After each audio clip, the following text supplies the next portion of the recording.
आज गुरुवार था, इसलिए पूजा को आज काम पर नहीं जाना था। बच्चा का जागने की आवाज से पूजा जल्दी से जलपाई से उठ जाती है और उसने बच्चों को पालने में से उठाकर अपनी अलसाई सी छाती से लगा लिया। मनु देवता, आज रोना नहीं, आज हम दोनों सारा दिन बहुत सी बातें करेंगे।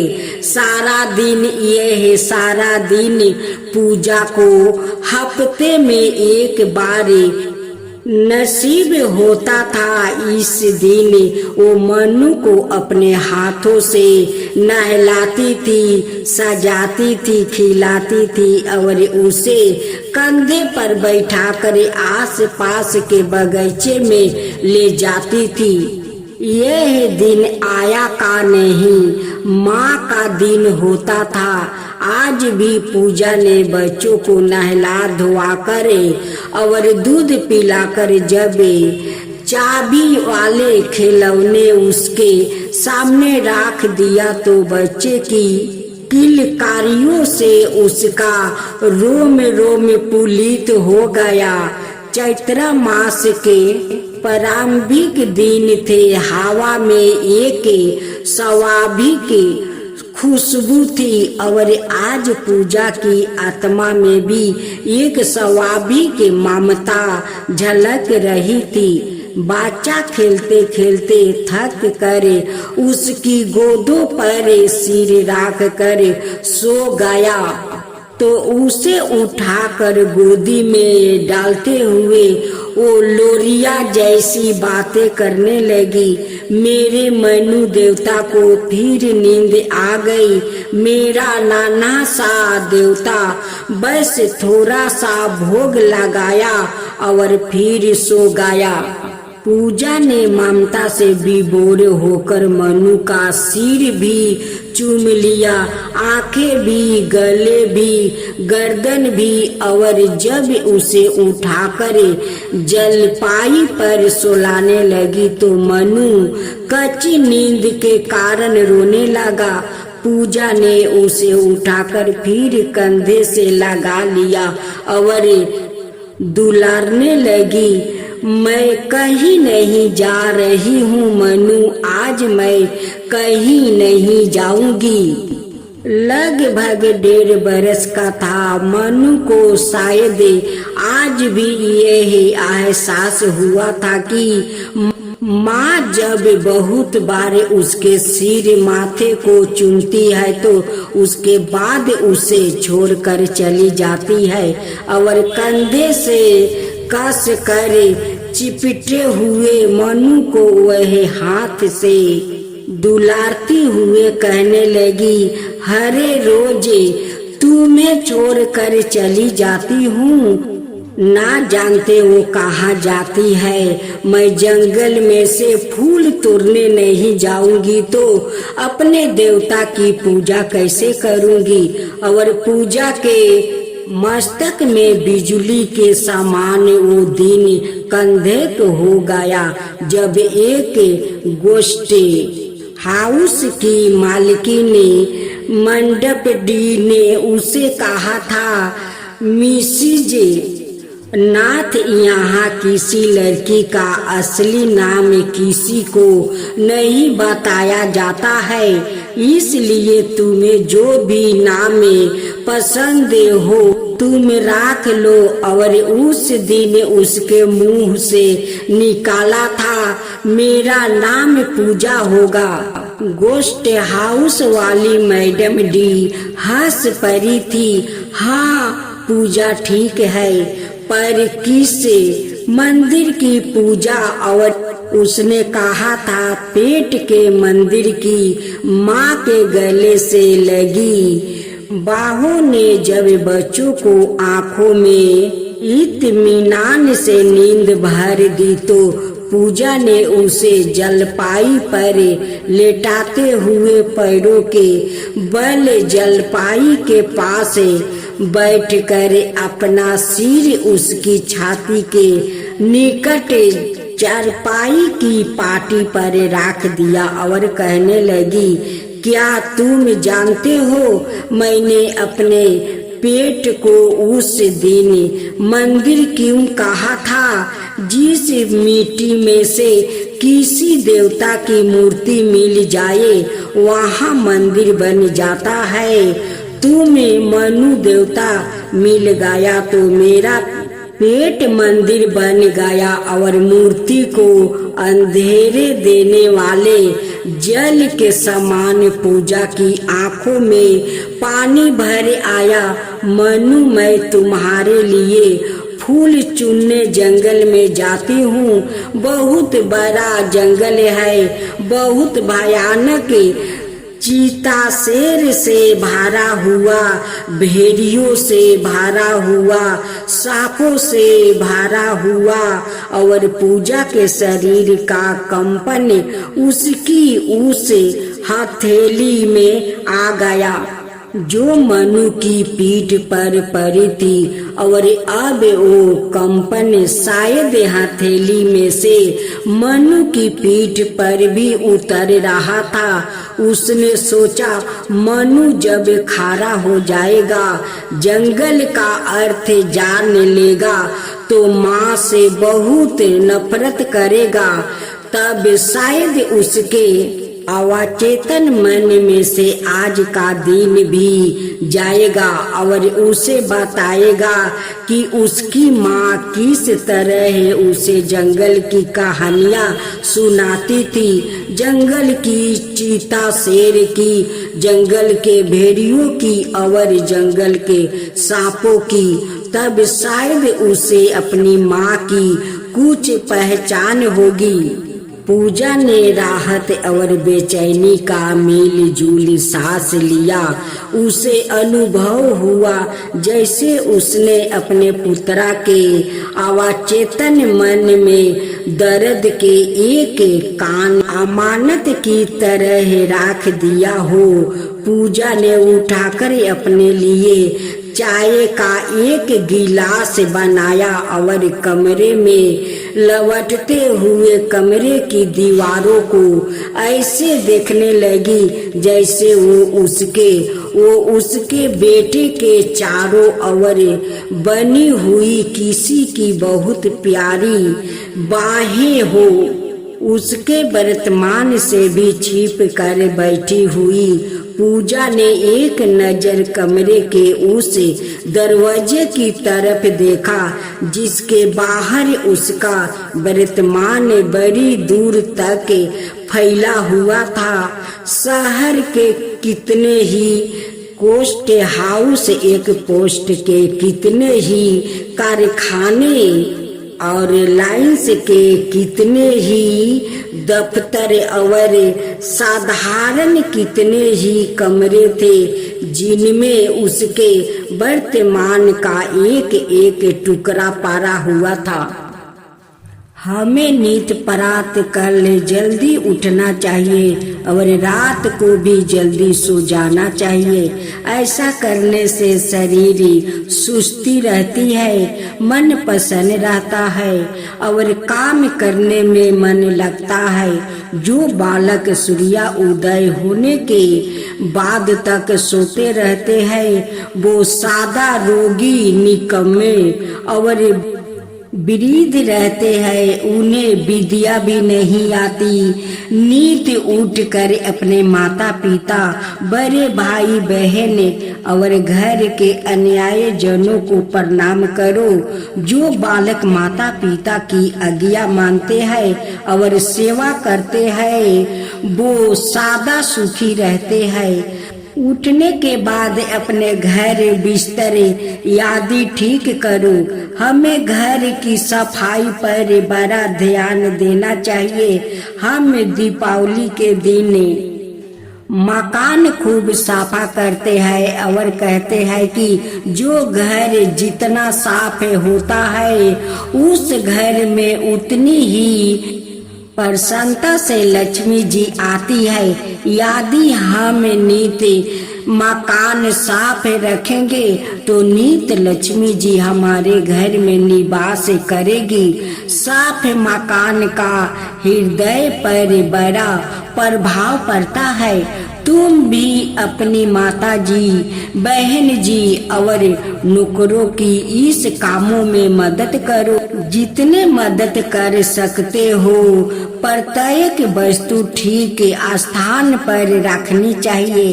घर की वस्तुओं गंदा नहीं करना चाहिए। घर साफ करते समय हमें पड़ोस की गली का कचरा साफ का भी ध्यान रखना चाहिए। हमने किसी काम से पड़ोसियों को या साथियों को चोट नहीं पहुंचानी चाहिए। नित प्रति मकान का साथ साथ शरीर की भी सफाई भी अवश्य करनी चाहिए। नित स्नान करने से शरीर में फुर्ती आती है, सुस्ती दूर हो जाती है और काम करने में मन लगता है। शरीर और घर की सफाई का बाद रोज भगवान का ध्यान करना चाहिए और नित्य अच्छे कार्य करने का संकल्प करना चाहिए। बाद में कुछ नाश्ता करके पाठशाला का काम करना अवश्य है। पढ़ने लिखने में जरा भी सुस्ती नहीं करनी चाहिए। बिना विद्या मनुष्य जानवरों के ही समान होता है। इसके सिर्फ पूछ नहीं होती। यदि तुम अपना नित्य का पाठ याद कर लोगे तो मास्टर जी भी प्रसन्न होकर तुम्हें प्यार करेंगे और तुम भी गुणवान बनोगे। खेल के समय खेलना भी चाहिए, इससे शरीर में बल आता है। कभी किसी को दुख नहीं देना चाहिए, कभी किसी की चुगली नहीं करनी चाहिए, किसी की कोई चीज चुरानी नहीं चाहिए और सबसे प्रेम करना चाहिए। कभी बेकार मत बैठो, अपने लिए या संसार के लिए कुछ ना कुछ उपयोगी काम करो। अपने कामों से सदा दूसरों को पसंद रखो, सदा अच्छे बालकों को साथ रहो और दूसरों की भलाई करो। कभी दूसरे की चीज नहीं उठानी चाहिए और ना कभी दूसरों के पास किसी चीज को देखकर वैसी ही वस्तु प्राप्त करने के लिए माता पिता से जिद नहीं करनी चाहिए। जो मिले उसी पर संतोष करना चाहिए। अपने साथियों को सदा सुख पहुंचाने की कोशिश करना चाहिए। उनके दुखों में दुखी और सुखों में सुखी होना चाहिए। दीन दुखियों की सदा सहायता करनी चाहिए। यदि तुम्हें सड़क पर कोई अंधा, लंगड़ा, लूला या अपाहिज मिले तो उसकी सहायता करनी चाहिए। ईश्वर की बनाई हुई प्रत्येक वस्तुओं प्रेम करना चाहिए। ऐसा करने से चित्त प्रसन्न रहता है और ईश्वर के प्रति प्रेम बढ़ता है। बुरा नहीं सब कुछ प्राचीन है, अच्छा नहीं जो सभी नवीन है। त्यागो उन्हें जो हमें दोष है, करो ना रूढ़ी बात संतोष है। किंतु ना गर्व अपना भूलो, वेद मूल पर चलकर फूलो। चाका चौद में मत तुम आओ, बिना विवेक ना कुछ अपनाओ। छोड़ो मत पवन आचार राखो, सादा ही विमल विचार। एक सच्चिदानंद सवारूप है, सवास्ते ओ त्रिभुवन भूप है। उसकी भक्ति सादा सुखकारी है, दोनों लोक में हितकारी है। उसी भक्ति को तुम अपनाओ, उस प्रभु के ही पथ से जाओ। करो कार्य प्रभु के अनुकूल है, ताजो जो प्रभु के हो प्रतिकूल है। जीवन का बस ये है, आदर्श का मानवता का शुभ संदेश है। एक ब्राह्मणी और एक लेवरा की खूब सुंदर कथा। बहुत पुरानी बात है। एक नगर में एक ब्राह्मण रहता था। ब्राह्मण बड़ा धार्मिक व्याकुल था। वो अपना अधिकांश समय पूजा पाठों में ही लगाया करता था।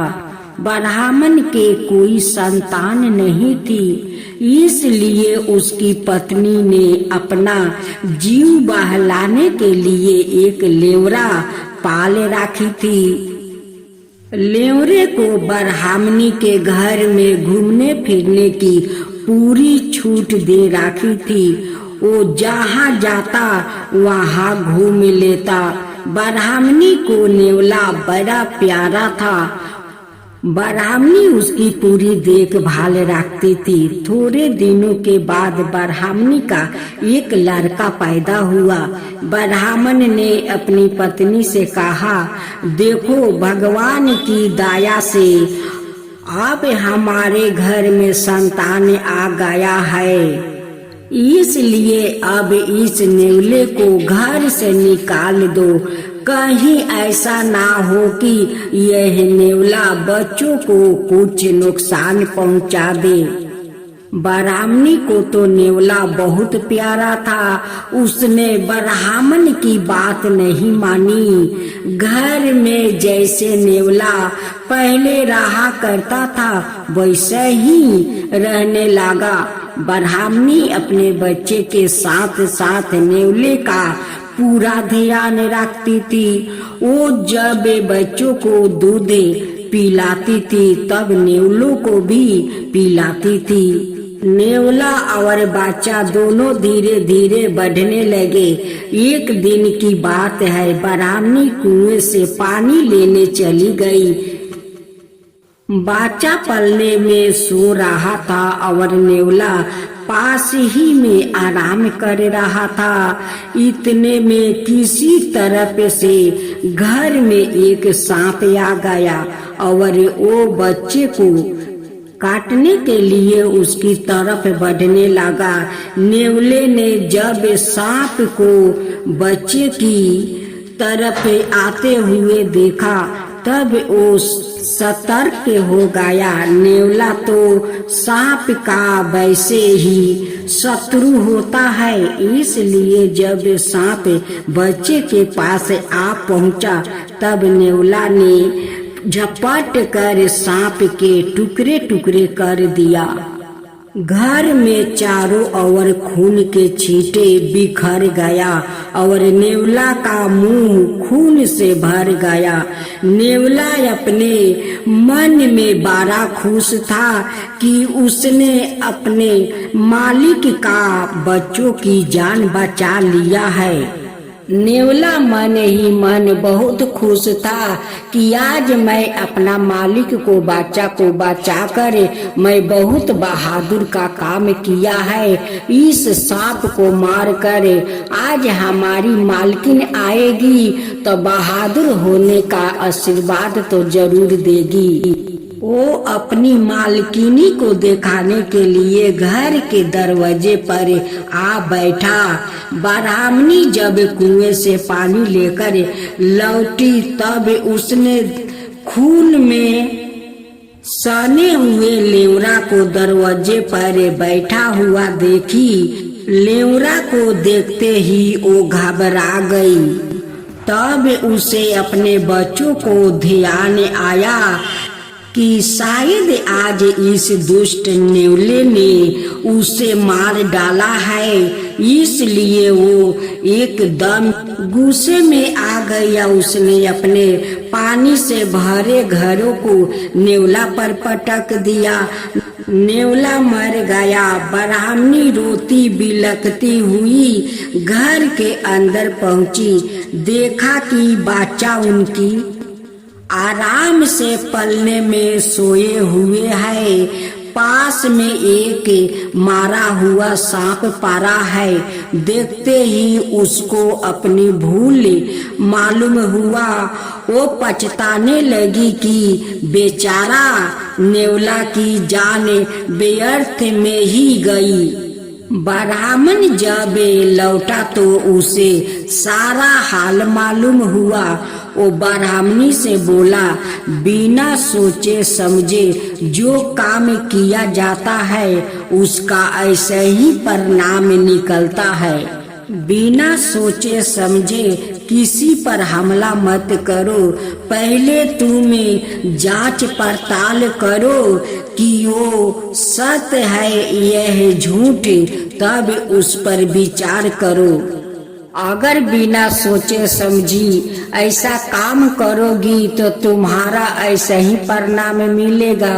देवी भांति प्रसिद्ध पंडित शिरोमणि अचवास्पति मिश्रा की साध्वी धर्म पत्नी थी। मिश्रा जी वेदांत दर्शन का धुरंधर विद्वान और एक तपस्वी ब्राह्मण थे। वेद व्यास ने वर्षों दिन तक तपस्या करके वेदांत दर्शन गणित की रचना की थी। विवाह से पूर्व ही मिश्रा जी इसके पठन पाठन और मनन में लाग गए थे। विवाह के समय उन्होंने अपने दाहिने हाथों से अपनी पत्नी का पानी ग्रहण किया था, किंतु उस समय भी उनके बाएं हाथों में यही वेदांत का पेन था। विवाह होने के पश्चात यह फिर उसके पठन पाठन और भाषा लिखने में लाग गया और इस कार्य में इतने तल्लीन हो गए कि इन्हें यह भी याद नहीं रहा कि इनका विवाह हो गया है। भामती भी साधारण स्त्री नहीं थी। उनके हृदय में अपार पति भक्ति थी। उनका सदाए यही प्रयत्न रहता था कि उनके पति की पुनीत साधना सदाए चलती रहे। मिश्रा जी दक्षिण भारत के एक छोटे से गांव में एक छोटे से घर में रहते थे। जिस कोठरी में अपना अध्ययन करते थे उसे इनकी पत्नी गोबर से लीप कर सदाए बड़ा स्वच्छ और सुंदर रखती थी। वो उसमें दीपक के लिए अंडी का तेल और बत्ती का प्रबंध करती और उनकी मिट्टी का दोआत, कलम, पेन, पुस्तक सब प्रेम से सजा कर रखा करती थी। दीपक में तेल कम होने पर उसमें तेल डाल देती थी और उसका गुल झाड़ देती थी। मिश्रा जी हाथों में कलम लिए एकाग्रता से लिखते रहते। बीच बीच में पास बड़ी पोथियों का पेन उलट पलट कर पढ़ते थे। कभी कभी आंखों बंद करके गहरे विचारों में लगा जाते थे और फिर आंखों खोल कर लिखने लगते। रात को पढ़ते पढ़ते जब या सो जाते तब वो पोथियों बांध कर रख देती। इनके सिरहाने एक तकिया लगा देती और इनके चरण दबाते दबाते वो ही इनका चरणों में सो जाती। प्रात काल पति के जागने से पहले वो उठती और धीरे धीरे चक्की से आटा पीसती। जब या जागते तब इनके शौच स्नान के लिए जल देती। इसके बाद इनकी संध्या आदि का प्रबंध करती, फिर भोजन के प्रबंध में जुट जाती। दोपहर के समय जब उन्हों अवकाश मिलता था तब वो पड़ोसी की लड़कियों को बेल फूटे निकालना आदि कला सिखा आती थी। वो लड़कियों इन्हें बदले में अपने घोड़ों से चावल दाल गेहूं आटा जरूरी वस्तुओं लाकर देती थी। उसी से उनका निवारह होता था। इस प्रकार वो दिन रात चुपचाप अपने पति की सेवा में लगी रहती थी। ऐसे करते करते लगभग 50 वर्ष व्यतीत हो गया और शरीर पर वृद्धावस्था का लक्षण प्रकट होने लगे। एक दिन दीप का तेल बहुत कम हो जाने से बत्ती पर गुल आ गया और प्रकाश बहुत मंद हो गया। उसमें जब वो तेल डालकर उसे संभाल रही थी, दीपक बुझ गया। मिश्रा जी का ध्यान रुक कर अब उनकी ओर गया। वो शीघ्र दीपक जलाकर चलने लगी या असहज से पूछने लगे, देवी आप कौन है जो मेरी इतनी सेवा कर रही है? उन्होंने नम्रता से उत्तर दिया, आप अपना काम कीजिए। दीपक बुझने से जो आपका काम में विघ्न हुआ उसके लिए क्षमा कीजिए।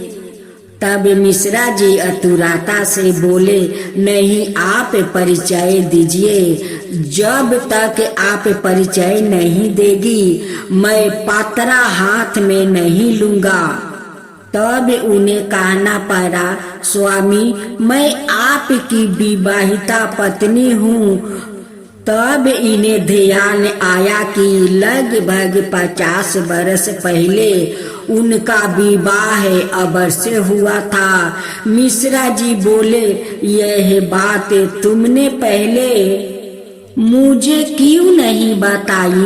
उन्होंने कहा, स्वामी मुझे इसी में बड़ा सुख मिलता था कि आपका काम बिना विघ्न के चल रहा है। आप अपने काम में लगे रहते थे, मैं अपनी काम में लगी रहती थी। यह मेरा बड़ा सौभाग्य है कि मैं संसार का प्रपंच में नहीं फंसी और आपका सारा जीवन भी शास्त्रों का लिखने पढ़ने में बीता। मिश्रा जी बोले, मैंने अपनी जीवन संगिनी को भूल कर और इतने वर्षों तक की उसकी सेवा पर ध्यान ना देकर बड़ा पाप किया है। प्राणेश्वरी मुझे क्षमा करो। यह कहकर या भामिती के चरणों में गिरने लगे। भामिती ने इन्हें उठाते हुए नम्रता से कहा, पतिदेव यह क्या कर रहे हैं? मैंने तो अपने जीवन में आपकी सेवा के अतिरिक्त और कुछ कभी चाहा नहीं है। आपने मुझे अपनी सेवा का जो सुख अवसर दिया है, यही आपका मेरे ऊपर सबसे बड़ा उपकार है। मिश्रा जी ने कहा, मेरे इस ब्रह्मा सूत्र के भाषा का नाम तुम्हारे ही नाम पर भामिती होगा, जिससे तुम्हारा नाम और तुम्हारा अपूर्वम त्याग सादा संसार में अमर रहेगा। मुझे इस गणित की एक एक पंजिका में और एक एक अक्षरों में तुम्हारा जीवन का सीख रहेगा। तुम ही ब्रह्मा सूत्रा का मूर्तिमान अर्थ हो। आज भी वेदांत दर्शन ब्रह्मा सूत्रा का वह भाषा अपूर्व में समझ जाता है और इसका पंडितों में बहुत अधिक मान है। हम गर्व के साथ कह सकते हैं कि भामती जैसी साध्वी त्याग मूर्ति और पति परायण भारतीय नारायण जो आदर्श उपस्थित किया है वो संसार में अद्वितीय है। कपिल मुनि महायोगी गर्दम ऋषि का पुत्र थे। उनकी माता देवहूति महाराज मनु की पुत्री थी। कपिल मुनि को भगवान का 5वां अवतार मानते हैं और ये सिद्ध पुरुषों में सबसे ऊंचे समझे जाते हैं। महर्षि गर्दम में अपने पिता भगवान ब्रह्मा की आज्ञा को स्वीकार करके बिंदुसार तीर्थ के समीप तपस्या कर रहे थे। सभी आदिराज मनु इनके आश्रम पधारे और अपनी कन्या देवहूति का इनके साथ विवाह कर दिया। ऋषि तो गृहस्थ जीवन से विरत थे, वो तपस्या में लग गए। राजकुमारी देवहूति तन मन से पति की सेवा में जुट गई। वन में से समिधाए कुश फल और जल लाती थी और आश्रम को स्वच्छ रखती थी। वो भी अपने पति की तरह ही भगवा वस्तु धारण कर रही थी। उनके बाल जो एक समय सुगंधित तेल से सने रहते थे अब जटाओं के रूप में बदल गए थे। शर्म और कष्ट से वो बहुत दुबल हो गई थी, किंतु फिर भी बड़ी प्रसन्नता से निरंतर पति की सेवा में लगी रहती थी। एक दिन महर्षि का ध्यान अपनी पत्नी की सेवा पर गया। वो बहुत पसंद हुआ। देवहूति की यह इच्छा थी कि उनके संतान हो। महर्षि ने अपने तपोबल से वहाँ सुंदर भवन बनाया। सैकड़ों दास दासियों राजसी वस्तु रत्न आभूषण पहने और सभी दूसरी वस्तुएं उत्पन्न कर दी। इस प्रकार गृहस्थ जीवन में बहुत बरस बीत गए। उनके 9 पुत्रियां हुई। ये भी सब ऊंचे कोटि का ऋषियों से ब्याही गई थी। इनमें अत्रि ऋषि की पत्नी अनसुईया और वशिष्ठ ऋषि की पत्नी अरुनीति का नाम सभी जानते होंगे। कर्दम ऋषि का हृदय में पूर्ण वैराग्य उत्पन्न हो रहा था। वो विषय भोगों में इस प्रकार अपना जीवन नष्ट नहीं करना चाहते थे। देवहूति का कोई पुत्र न होने से वो बहुत दुखी थी। ऋषि ने उनके दुखों को पहचान कर कहा, भरत व्याकुल मत हो, तुम्हारे गर्भ से परम पुरुष प्रकट होने वाले हैं। वो तुम्हें तत्व ज्ञान का उपदेश करेंगे। उनका दर्शन करके ही मैं तपस्या करने जाऊंगा। जब कपिल अपनी माता का गर्भ से उत्पन्न हुए उस समय आकाश में अनेक प्रकार के बाजा बाजने लगे, गंधर्व नाचने लगे, अप्सराएं गीत गाने लगी और देवता पुष्प वर्षा करने लगे। उस समय ब्रह्मा प्रकट हुए। उन्होंने मुनि से कहा यह बालक साक्षात ईश्वर है। यह सब सिद्धियों का स्वामी होगा और कपिल नाम से विख्यात होगा। सब संसार इसकी पूजा करेंगे। संख्याय शास्त्र का उपदेश देने के लिए ही इसने यह जन्म ग्रहण किया है। कर्दम मुनि बालक से आज्ञा और उपदेश लेकर वन में तप करने चले गए। कपिल ने अपनी माता को चतवा ज्ञान का उपदेश दिया। फिर छोटी अवस्था में ही माता से आज्ञा लेकर वो समुंदर के किनारे तपस्या करने चले गए। आज भी गंगा सागर संगम पर कपिला आश्रम के दर्शन हो जाते हैं। इनकी माता ने इनके बतलाए हुए ज्ञान में चित्त को एकाग्र करके मोक्ष प्राप्त किया। महाराज सागर अश्वमेध जग कर रहे थे। इंद्र ने हिंसा के कारण जग के घोड़ों को चुरा कर उसे कपिल मुनि के आश्रम में बांध दिया। जब सागर का 60,000 पुत्र घोड़े की खोज करते हुए इनके आश्रम पहुँचे, तब घोड़े को वहां बांधा देख कर इसने दूर वचन कहने लगे। इससे क्रोधित हो गए। कपिल मुनि ने अपने योग बल से इन्हें भस्म कर दिया। भागीरथ महातप करके गंगा जी को पृथ्वी पर लाए, तब इनका उद्धार हुआ।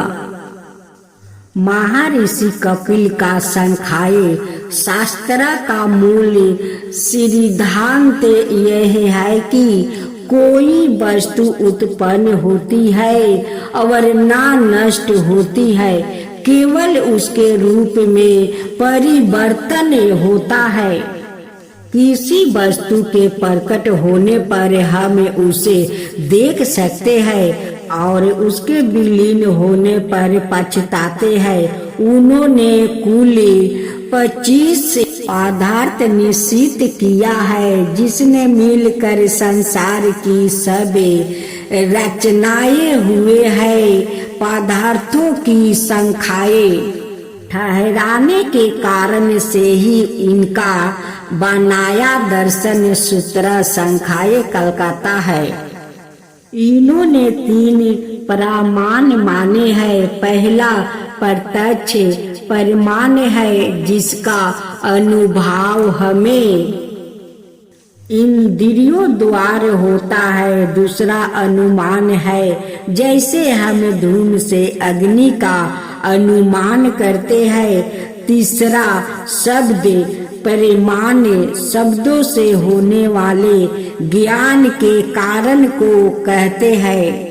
कपिल वेदांत की भांति सब जीवों की एक ही आत्मा नहीं मानते थे। वो कहते थे कि यदि ऐसा हो तो राम को सुख होने पर शाम को भी उसका अनुभव होना चाहिए। वो मानते थे कि जिस प्रकार चुमुक की इच्छा ना होते हुए भी लोहा उसकी ओर खींच ले आती है, उसी प्रकार ईश्वर अथवा आत्मा किसी की इच्छा ना होते हुए भी इस दृष्टि की रचना हो गई है। कुछ उनका मत वेद, उनके पर भी वेदों की प्रधानता को उन्होंने स्वीकार किया है। उनके मत से सब अंतःकरण प्रकृति में लीन हो जाता है, तब जाकर पुरुष मुक्ति पाता है। जो ऐश्वर्य के मद में उन्मत्त हो, जो भूखे से पीड़ित हो, जो कमी है, जो अहंकार से मूढ़ हो रहा है, ऐसे मनुष्यों को ज्ञान नहीं हो सकता। दुष्ट के पास लक्ष्मी हो तो वो लोक का नाश करने वाली होती है। जैसे दूध सांपों को विष को बढ़ाता है, वैसे ही दुष्ट की लक्ष्मी उसकी दुष्टता को बढ़ाती है। निष्काम धर्म, निर्मल मन, भक्ति, ज्ञान, वैराग्य, योग और आत्मा समाधि द्वारा धीरे धीरे पुरुष का अंतःकरण प्रकृति लीन हो जाता है और वो परमानंद पाता है।